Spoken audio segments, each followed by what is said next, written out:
Another week, boys, and another TWID.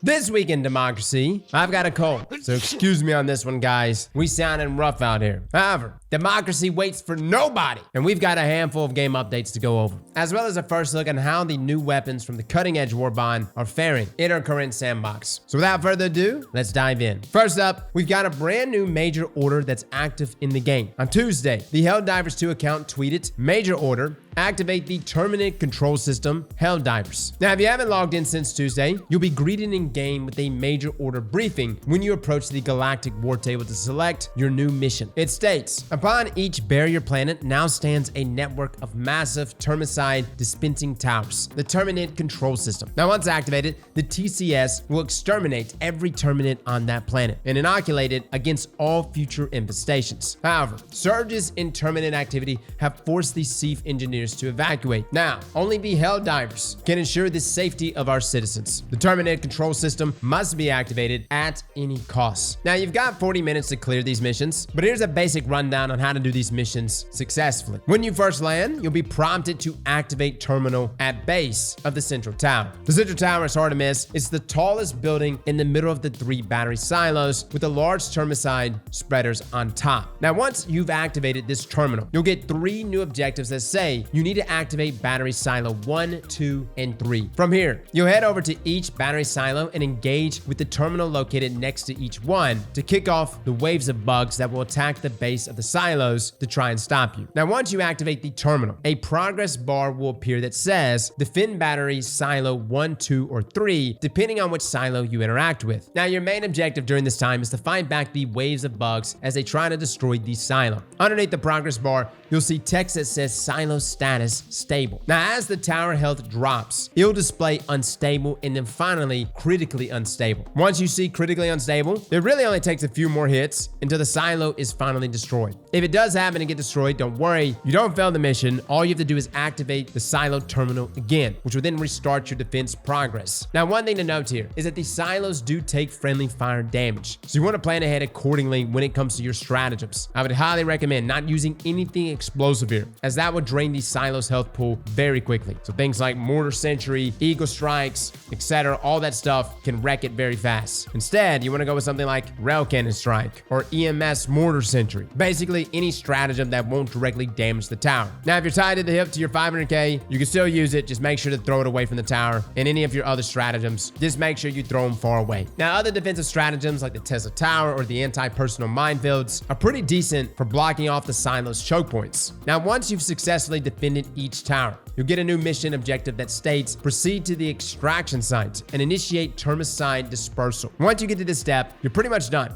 Interact with the terminal, which will kick off a cool animation where all the silos connect to the central tower, which sprays termicide everywhere. From there, you've just got to defend the landing site until extraction. Hopefully, this little breakdown of the new mission type gives you some insight on what to expect and what type of loadout you should be running, so best of luck to you. Now, on to the new major order, we've got a new enemy subtype. Earlier in the week, many tweets and various posts have popped up from players online about a new flying bug enemy. Arrowhead CEO Palstead quickly came out and tweeted, "I've heard rumors of flying bugs in Helldivers 2. I want to officially refute such preposterous claims. Everyone knows that bugs can't fly. And I'm not alone in thinking this. The Ministry of Truth agrees that this is propaganda from bug sympathizers that want to brainwash good people.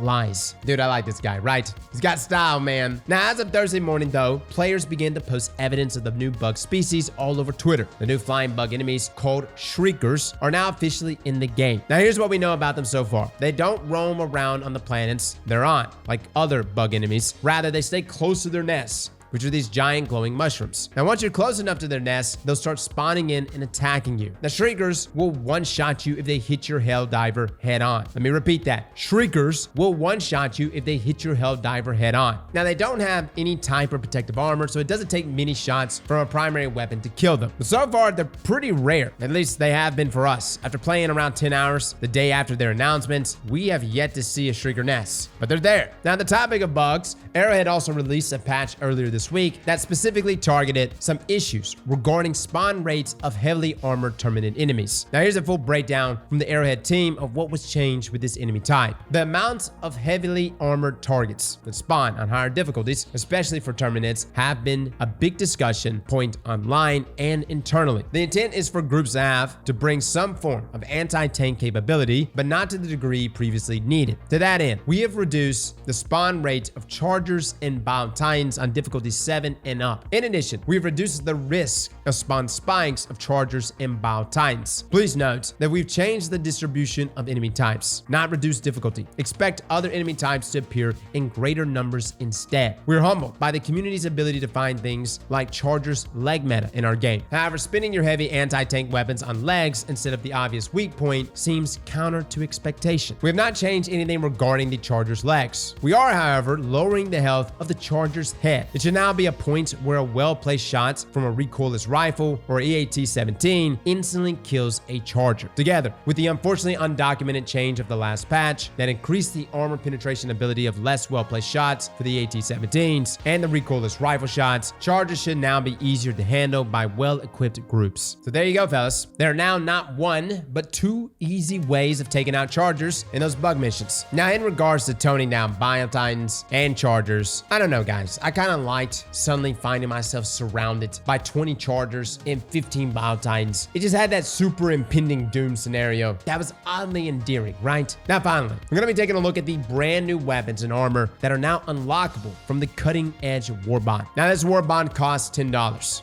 or 1,000 super credits, which of course you can get in-game. First up, we have the LAS-16 Sickle. This weapon is energy-based and has the same ammo functionality as the Scythe and the laser cannon. Essentially, it has a bottomless mag, but it can overheat if you hold down the trigger for too long. Now, this overheat happens at roughly 7 seconds after you first start firing. Now, once that happens, you'll have to reload a new heat sink into the weapon in order to fire it again. However, if you lay off the trigger, you'll see the overheat indicator slowly drop back down to 0, which will save you a reload. Overall, you have an ammo capacity of 6 reloads with the Sickle. On top of that, when you hold your reload key, you'll see a 25x, a 50x, and a 100x option, allowing you to cycle zoom options when you ADS. Now, how it performs against bugs and bots, against things like scavengers, warriors, hunters, the Sickle has 0 issues. It rips right through their light armor and kills them pretty quickly. Against stalkers and bile spewers, it's still very effective. Now, as always, for these enemies, you need to be focusing your fire towards their head in order to achieve that optimal time to kill. Against Hive Guardians, the rounds bounce off the armor plates, protecting its head and legs. You have to aim for the softer parts of its body in order to deal with them. Now, moving on to the Brood Commander. You can see the Sickle start to become less effective. Taking out both of the front legs on the Brood Commander is by no means fast. And if you're in a sticky situation, you're better off just pulling out your heavy weapon to deal with these guys. Finally, against Chargers and Bio Titans, you're better off just pulling out your recoilless rifle.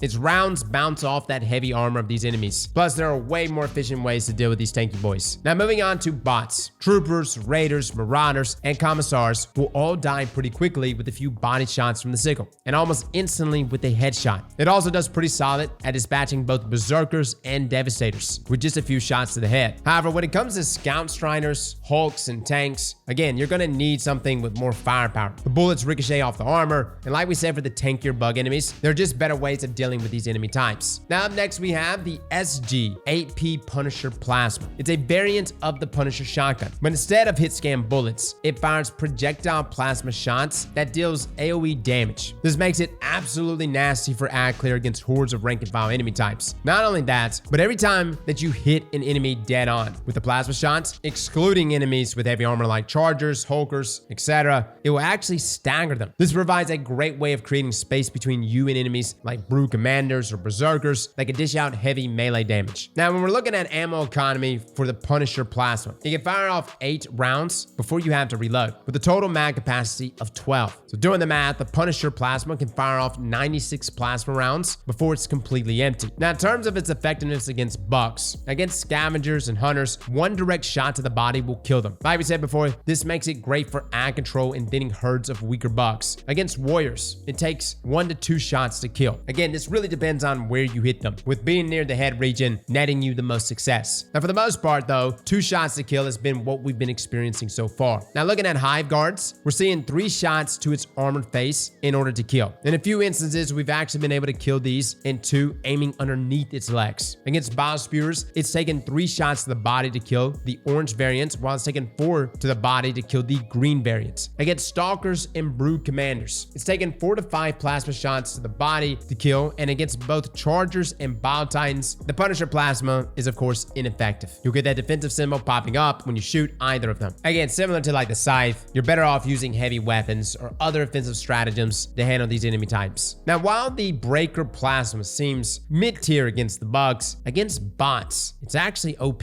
Against Troopers, Raiders, Marauders, and Commissars, all it takes is 1 shot to kill them. And get this, against Scout Striders, it's still one-shotting consistently. I find these enemies to be pretty damn annoying in higher difficulty missions, so having a primary that can one-tap them is huge. Against Berserkers and Devastators, it's taking between 4 to 5 shots to take them down, and really it just depends on how the AoE splash damage hits them. Finally, against Hulks and tanks, the Breaker Plasma is of course ineffective, so resort to your heavy weapons or offensive stratagems. Overall, I find the Breaker Plasma to be pretty solid. My only complaint is that it's very easy to kill yourself with it if you're trying to hit enemies that are too close to you. On bug missions, hunters will jump at you, and it's almost impossible to kill them without killing yourself. So you may want to rock something like a jetpack to kind of just create some distance between you and them. Just make sure to also pair a solid secondary option with this weapon to help deal with the squishier enemies that get up in your face. Now last but not least, we have the Arc 12 Blitzer, which happens to be my personal favorite from this new Warbond. It's a pump action shotgun that fires a wide blast of high voltage electricity that arcs from enemy to enemy. Similar to the Breaker Plasma, this makes it pretty solid for quickly getting rid of swarms of lower tier enemies.